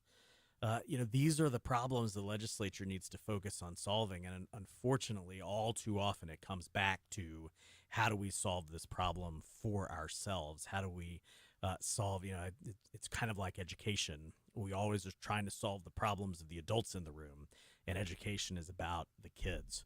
So how do we get to that? And the only way I know how to do it is for people, voters, constituents, listeners, everyone out there to make their voice heard. When legislators, when politicians, elected officials do the right thing, and when they do the wrong thing. But unless we do that, the forces in that pointy building down the street will always win out. Those status quo forces, the lobbyists, the special interests. We need a special interest for taxpayers, for voters, for constituents. Until we can really make that real, that lawmakers understand they're going to be rewarded for doing the good big things and punished for not. It's so hard to make change in that building. And you heard it from Julie Emerson earlier, who has been a fighter and a champion for a lot of these things, talking about the challenges of getting those big things done, of getting the big stuff across the finish line. You just look at it from the outside and say the answers are so clear. The pathway to success. it's right in front of us, and unless we can walk down that path, we keep getting distracted by, squirrels and nuts and things all that are on the side of the path and lead us away. So, I think there's a reason to focus on education, on taxes. We talked some about these energy issues today related to data centers and opportunity here. But look, one of the reasons that we continue to struggle, you've heard me talk about it, you've heard Moon talk about it, on the energy front is these lawsuits, this lawfare culture that we've built in Louisiana. And look, it's in the oil and gas space now, maybe, but all of these new industries that are coming to the state, the new businesses we're trying to build and encourage, if you don't think those lawsuits are coming to them next, well, I have some oceanfront property or a bridge to sell you. We have to address this. We have to end this deep culture of lawfare and lawsuit to anybody making a profit, anybody being successful. Again, these are sort of legs of a stool: taxes, education, and workforce. And this lawsuit abuse challenge. We got to dig in there. We got to.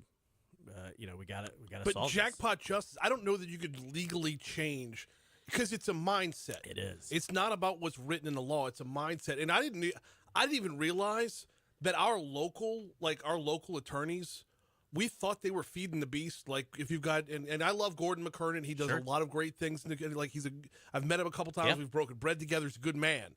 But he's got billboards where he's standing on top of an 18-wheeler. And God bless him, he's playing within the parameters of the rules. Absolutely. I had no idea that our local attorneys were only scratching the surface of what was possible to feed jackpot justice. Have you ever heard a Top Dog Law commercial? I just have started to get them Oh, on my TV. my word.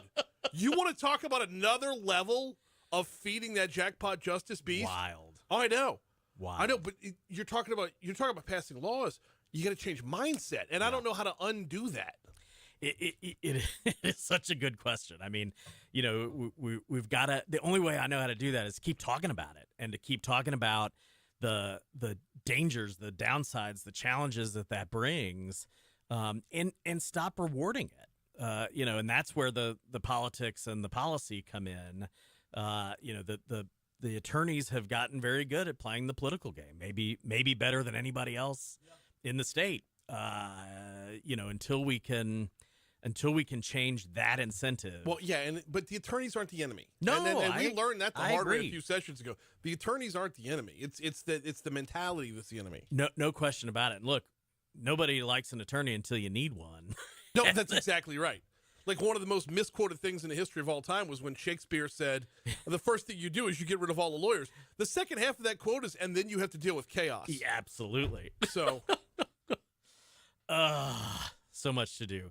Brian, thank you for letting me. Thank you for coming in, man. Yeah, this is great 3 hours. This has been great fun. It's been great. Brian Haldane and I have gotten to sit and hang out, and it's been fun. So, Moon, have me back. It's been a lot of fun today. You've been listening to the Moon Griffon Show. That's all the time we have for today. Enjoy the rest of your day. Happy Father's Day, and we'll talk to you again next time.